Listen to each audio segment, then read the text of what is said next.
para sa topic natin ngayong araw na to, kailangan ma-attain natin itong mga objectives na ito. First, define rational algebraic expressions. Number 2, identify rational algebraic expressions. Number 3, determine the excluded values that will make rational algebraic expressions undefined. And number 4, evaluate rational algebraic expressions. So let's start. First, i-define muna natin ano ang rational algebraic expression.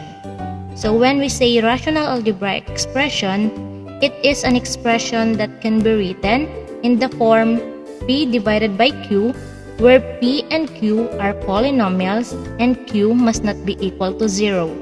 In other words, a rational algebraic expression is an expression whose numerator and denominator are polynomials. Remember, so we have the following checklist in identifying whether the expression is a rational algebraic expression.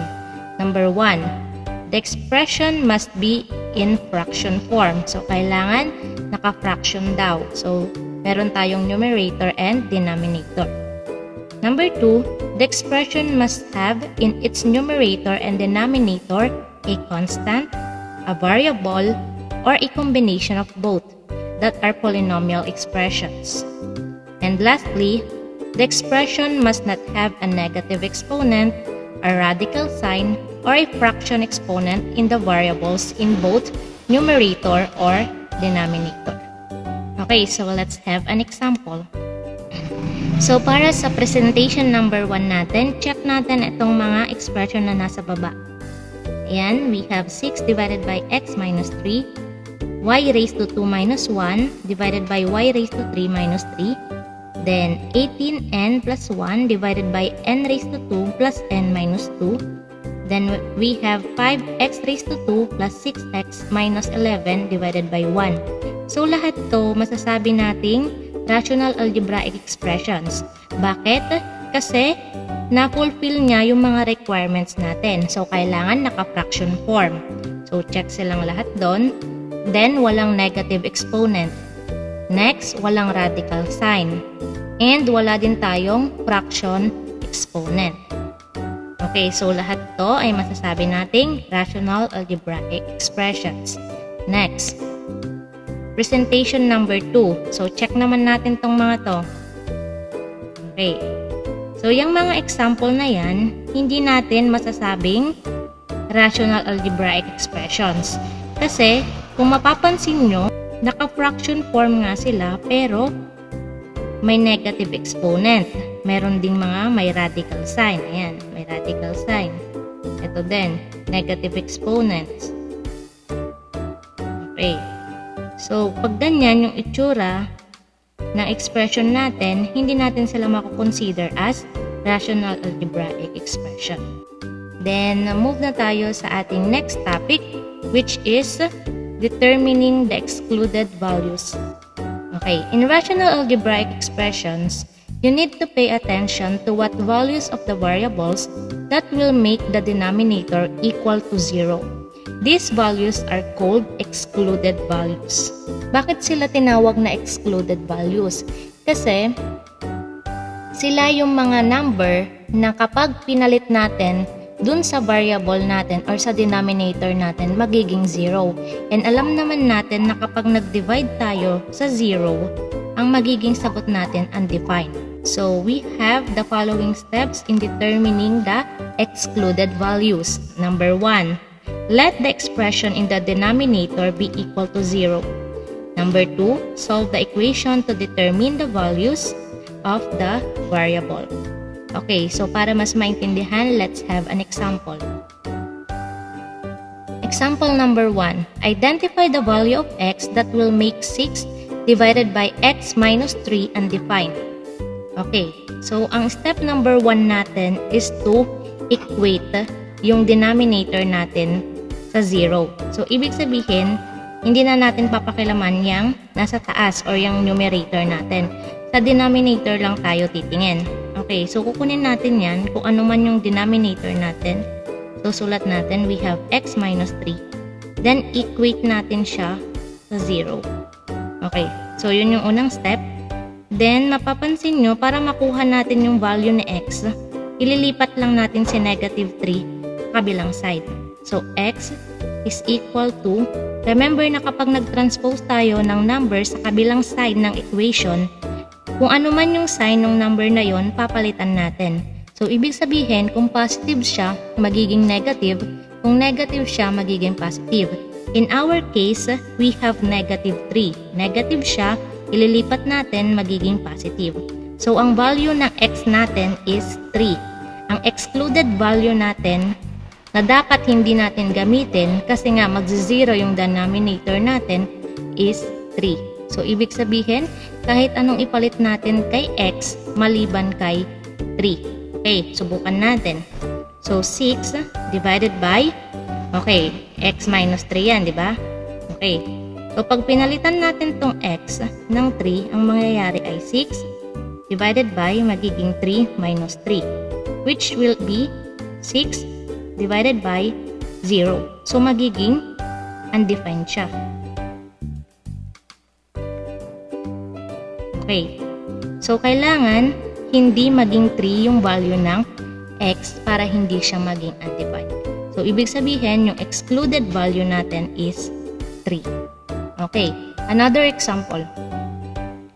Example number 2. Identify the value or values of n that will make 18n plus 1 divided by n raised to 2 plus n minus 2 undefined. So, ang first step natin, isulat natin itong denominator. We have n raised to 2 plus n minus 2. Okay. Then next, kung mapapansin nyo, this is a trinomial. And pwede nating i-apply yung factoring natin. So, kapag pinactor natin ito, magkakaroon tayo ng binomial, dalawang binomial. So, pag pinactor natin to, factor muna natin itong first term. So, we have n raised to 2. So, we have n here and n din sa kabila. Then, para sa second term natin, ng binomial natin, iisip tayo ng dalawang number na kapag pinag-multiply natin, ang sagot ay negative 2 at kapag pinag-add naman natin ay positive 1 kasi yung nasa middle term natin ay positive 1. So, we have ano yung mga factors ng negative 2? Okay, so we have 2 and 1. Yun lang naman. Okay, so we have 2 and 1. Okay, anong sign kaya yung mga gagamitin natin? Okay, so kapag may negative tayo sa multiplication, alam na natin na magkaiba.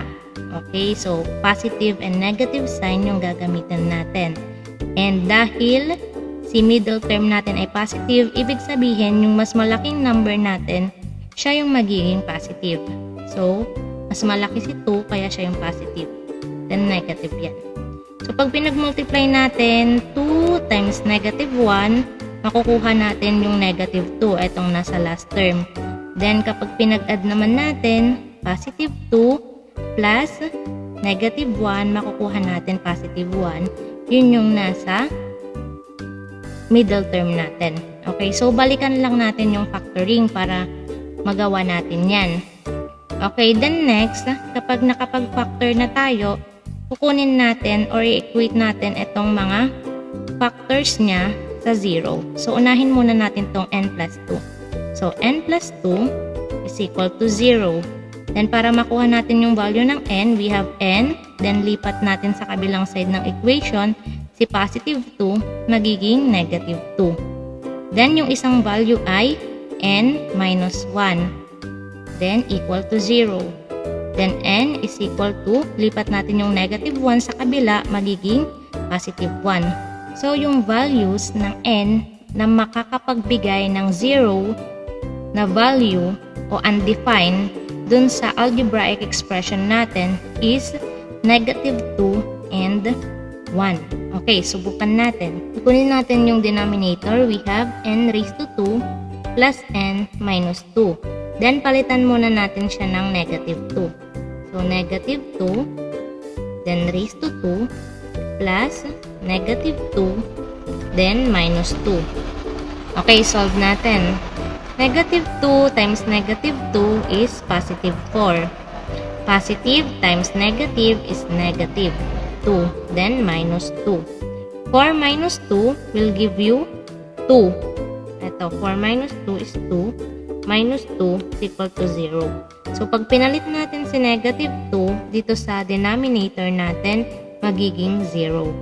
And ganun din si 1. Pag pinalit natin si 1 dito sa denominator natin, magiging 0. So, excluded values natin para sa rational algebraic expression na to is negative 2 and 1. Our next topic is evaluating rational algebraic expression. Kapag nag-evaluate tayo, ang ibig sabihin lang nito is kukunin natin yung value ng rational algebraic expression natin. Okay, so let's have an example. Number 1, evaluate the expression y raised to 2 minus 1 divided by y raised to 3 minus 3 when y is equal to 2. Hahanapin daw natin yung value ng expression kapag yung y daw ay equal sa 2. Okay, so paano yung gagawin natin? Sulat muna natin yung algebraic expression natin. So we have y raised to 2 minus 1 and y raised to 3 minus 3. Okay. Then, yung y daw, 2. Ibig sabihin, lahat ng y na makikita natin, papalitan natin ng 2. Okay, may nakita tayo ditong y. Ayan, y. So, papalitan mo lang siya ng 2. Then, naka-raise siya sa 2. So, susulat natin. May negative dyan. So, lalagay natin negative. Then, may 1. Lalagay natin 1. Okay, may bar sign tayo or divide. Ayan. Then, y. May y tayo. Papalitan natin yung y ng 2. So, 2. Then, naka-raise siya sa 3. So, lagay natin 3. Then, minus. So, minus. May 3 doon. So, 3. Okay, then simplify lang natin yan. 2 raised to 2, ang ibig sabihin is 2 times 2. So, we have 4.